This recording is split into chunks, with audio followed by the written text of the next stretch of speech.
सांगतो तुम्ही कसे दहाचे ठोके कोणत्या अभंगावर कोणत्या चरणावर 2 द्यायचे का 3 द्यायचे बाबा बरोबर का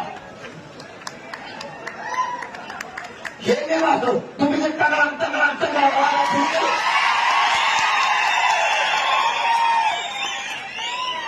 हे करतो तो नाही हे करतो ते तुमचे शेतकऱ्याचं काय केलं तुम्ही लक्षात ठेवा तुम्ही लाडक्या बहिणीचा पगार बंद करा हे तुमचं कर्तृत्व आहे तुम्ही दलित मुस्लिम मराठ्यात वाद लावले हे तुमचे कर्तृत्व आहे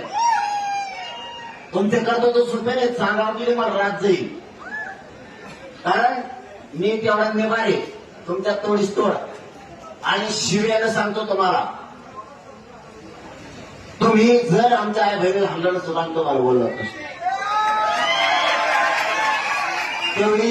सभ्यपणा आमच्यात आहे तुम्ही काय सांगितलं हल्ल्यावर महे पोलीस आहे मह्या पोलिसालाच हाणलं म्हणून तुम्ही आमच्या अंतरवालीच्या मावल्यावर त्यांच्यावर